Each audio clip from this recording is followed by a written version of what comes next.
নমস্কার, আমি জয়শ্রী। সুস্থ থাকার চাবিকাঠি এই এপিসোডে সকলকে জানাই সাদর আমন্ত্রণ। আমি অত্যন্ত খুশি হয়ে বলছি, আজকে আমি আমাদের সাথে পেয়েছি ডক্টর অমৃতা দাস বাড়ুয়া। তিনি পেশায় একজন পুষ্টিবিদ। তিনি খাদ্য এবং ক্যান্সারের উপরে পিএইচডি করেছেন। শুধু তাই নয়, তিনি একজন মাউন্টেনার, তিনি একজন ক্লাসিক্যাল নৃত্যশিল্পী। তো আমরা আজ অমৃতার কাছে জেনে নেব সরাসরি। অমৃতা, কত বছর ধরে তুমি এই কাজের মধ্যে আছো এবং কোথায় কোথায় কাজ করেছো, একটু যদি আমাদের সকলকে বলো। নমস্কার, আমি অমৃতা এবং তোমাকে সানন্দ জানাই যে তুমি একটা সুন্দর প্রচেষ্টা করছো। এই আজকালকার দিনে যে ইনস্টা এবং ফেসবুকের যুগে এক একজন কোনো স্পেশালিস্টকে নিয়ে তাদের সাথে কথা বলার চেষ্টা করছো, লোকের হয়ে তুমি প্রশ্ন করছো, তার জন্য হ্যাঁ, আমি নিউট্রিশন যেটা সাবজেক্ট তার উপরে আমি পড়াশোনা করেছি, মাস্টার্স করেছি এবং আমি পিএইচডিও করেছি। মাস্টার্স অবধি আমার ছিল কলকাতা থেকে, তারপরে পিএইচডি করেছি ব্যাঙ্গালোর থেকে, কিন্তু আমার ইউনিভার্সিটি ছিল রাজস্থান ইউনিভার্সিটি। সাবজেক্ট ছিল clinical nutrition and oncology, head and neck and upper G malignancy. আমার এই লাইনে মোটামুটি এখন অব্দি হয়ে গেল 22 to 23 ইয়ার্স এক্সপিরিয়েন্স। আর আমি স্টার্ট করেছি আমার ক্যারিয়ার কলকাতা থেকে, কিন্তু তারপরে বিয়ের পর ব্যাঙ্গালোর আসা, ব্যাঙ্গালোরেই আমার পিএইচডি করা এবং তারপরে আমি 7 বছর ছিলাম মিডল ইস্টে। ওখানে আমি কাজ করি গভর্নমেন্ট নন গভর্নমেন্ট দুটো অর্গানাইজেশনে, এবং হিউজ এক্সপিরিয়েন্স হয়, যেটা আর কি ইন্ডিয়ার বাইরে গেলে একটা অন্য জোনের মধ্যে তুমি কাজ করছো। তো তারপরে ফিরে আসি কোভিডের ঠিক আগেই।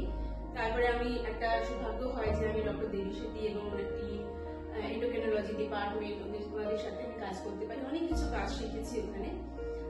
আরেকটা বড় এক্সপিরিয়েন্স হয় যেটা হচ্ছে কোভিডের সময় আমি পুরোটা সময় আমি ডিউটিতে ছিলাম এবং আমি কাজ করেছিলাম তখন ডক্টর দেবী শেট্টির হসপিটালে।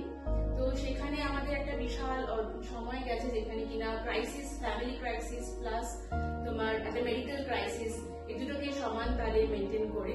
তো সেটা একটা বলতে পারো একটা ডিফারেন্ট এক্সপিরিয়েন্স, যেটা শুধুমাত্র হয়তো আমাদের জেনারেশনে আমরাই করতে পেরেছি। তো এরকমই আমার এখন এক্সপিরিয়েন্স। আর যেটা বলবো যে নিউট্রিশনবিদ যেটাকে বলে, পুষ্টিবিদ তুমি বলছো, নিউট্রিশনিস্ট হয়ে একটা তো আছে যে আমি প্রফেশনালি লোকজনকে হেল্প করতে পারছি, তার সাথে সাথে রিলেটিভ বাড়ির লোকজন সবাইকেও অনেকটা হেল্প করতে পারে। সেই নিয়ে আমার মানে খুবই ভালো লাগে এই কাজটা আগে নিয়ে যেতে। করোনা থেকে ওর সাথে আমার পরিচয় হয়েছে। একদম। আচ্ছা, আমি তোমাদের সবার হয়ে অমৃতার কাছে কিছু প্রশ্ন করি। প্রথম প্রশ্ন আমার, আজকালকার দিনে মেয়েরা সবাই ব্যস্ত, তারা মনে করলেও যে আমি আজকে এই খাবারটা বানাবো বা করবো, সময়ের অভাবে তারা করে উঠতে পারছে না, তাদের জন্য তুমি কি বলবে? একদমই ঠিক প্রশ্ন। কারণ হচ্ছে আগেকার দিনের মতন যেমন মা বা ঠাকুমাদের আমরা দেখে এসেছি যে তারা বেশিরভাগ সময় কাটিয়েছেন রান্নাঘরে। প্রথমে তাদের কাছে অনেক টাইম ছিল, আর সেকেন্ড তারা ভালোবাসতেন।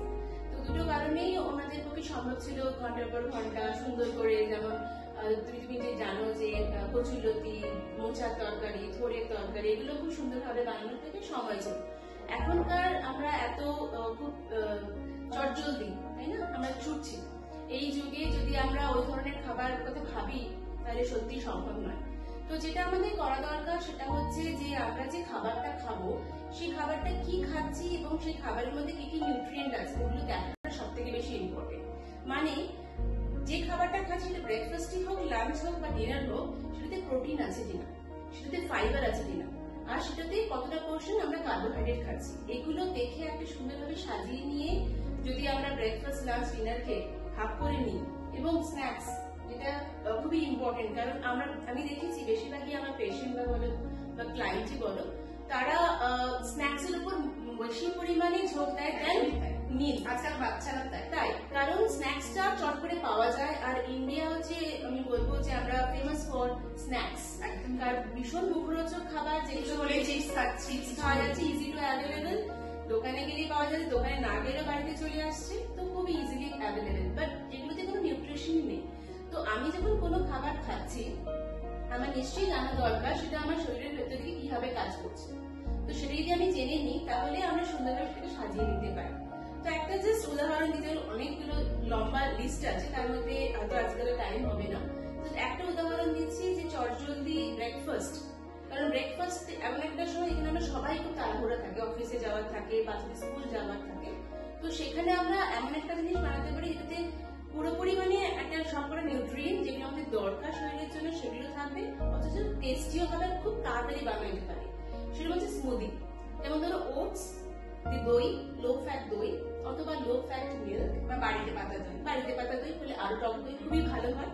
সাথে তোমার নাটস, অ্যালমন্ডস, ওয়ালনাটস, এরকম ধরনের নাটস দরকার হলে যার ডায়াবেটিস নেই সে রেজিনস নিতে পারে বা ডেটস নিতে পারে। আর তার সাথে রইল চিয়া সিডস দিয়ে তুমি ওভানে সোক করে নিলে, দিয়ে সকালবেলা জাস্ট ফ্রিজ থেকে বের করে, আর যদি মনে ঠান্ডা খাবে না তাহলে ধরো 1-2 ঘন্টা আগে বের করে রাখলে ওটাকে খেয়ে চলে গেলে। তাতে গেলে ফাইবারও পেলে, মানে কিছু প্রোটিন পেলে, আর তুমি কিছু ভালো ফ্যাট পেলে। কিন্তু তুমি তার বদলে যদি তুমি মনে করো যে না আজকে আমার টাইমই নেই, আমি গিয়ে রাস্তায় কোনো একটা দোকানে সামোসা খেয়ে নিলাম বা কচুরি খেয়ে নিলাম, আর আমি লাঞ্চটাকে স্কিপ করে দিলাম কারণ আমি হেভি খাচ্ছি, সেটাতে কিন্তু নিউট্রিশন কারেক্ট পেলে না। তুমি যদিও স্কিপ করছো কিন্তু যে নিউট্রিশন তুমি নিলে সেটা তুমি কারেক্ট নিউট্রিশন নিলে না। ওটা যে খাবারটা নিচ্ছ সেটা তুমি জানো না কতদিন অয়েল ওরা কিভাবে ইউজ করেছে, রিইউজ করেছে কিনা। আর পুরোটাই কার্বস, ওখানে কোনো না প্রোটিন আছে না কোনো ওখানে ভালো ফ্যাট আছে। আরেকটা যেটা বলবো সেটা হচ্ছে যারা নন ভেজিটেরিয়ান তাদের জন্য এগ হচ্ছে খুব ইজি টু গেট নিউট্রিশন, যেটা কিনা ভালো পরিমাণে প্রোটিন পাবে। আর যেটা বেসিক জিনিস সেটা হচ্ছে অ্যালবুমিন, সেটা একমাত্র ডিম থেকেই পাওয়া যায়। তাই জন্য আমি বলবো যে প্রত্যেকে যে চেষ্টা করো যারা নন ভেজিটেরিয়ান বা জাস্ট এগিটেরিয়ান, তারা যেন ডিমটা প্রতিদিন খাবারের মধ্যে থাকে। তুমি 3 দিনও তিনটে ডিমও একদিনে খেতে পারো উইথ ইয়েলো একটা।